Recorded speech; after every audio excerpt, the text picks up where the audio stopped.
A frequent type of contract that many service-oriented clients might have would be time and materials.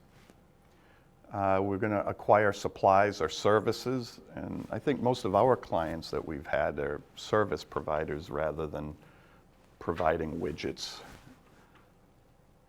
We use direct labor hours using loaded labor rates. If you're not familiar with the term loaded labor rate are, so let's say a guy makes $10 an hour. Okay, you are going to pay him $10 an hour, but you have a lot of indirect costs that you want to recoup. So loaded labor rates would be in excess of the basic labor rate that you're paying the individual. So it's a percentage extra that's added on to what that individual is going to be paid to cover all the indirect costs that you could incur. And if it's a T&M, there's materials. Materials are reimbursed and proposed at cost. In most cases, there are times where you can negotiate to get G&A added on to your materials. The T&M rates are fixed, but the hours are not fixed. So there's usually an expected range of how many hours you'll need to perform on the contract at the time of the proposal. And it's based on what the solicitation is asking for. So the total value of the T&M could be materials plus whatever your loaded labor rate times the total maximum number of hours anticipated. But with T&M, you don't necessarily get paid for all the labor hours. It's only the labor hours that you incur. So the contract might have expected 1,000 labor hours, but in actuality, the government only needed 750. That's what you'd be paid for. Here's an example of a loaded labor rate.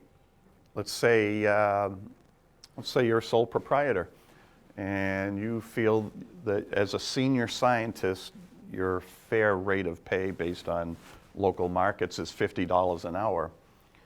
See the proposed loaded rate on the bottom, $113.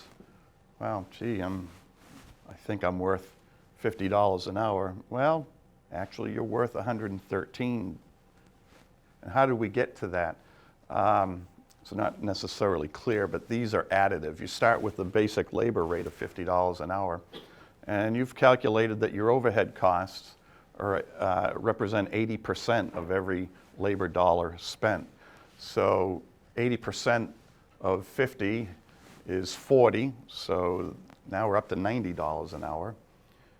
We've computed your G&A rate at 10%, so that gets added to the $90, so now you're up to $99. And then we have profit of 15%. That 15% gets applied to the $99, if I've done my math correct. And when it all adds up, it's $113, $114 an hour. The materials part doesn't factor into the computation of your loaded labor rate. So what's the load on here? You started with $50, you're up to $113.85. The difference is the load. So again, if you're in a T&M situation, you want to make sure that not only are your direct labor costs are being recaptured, you want to make sure that you're getting recoupment of your indirect expenses.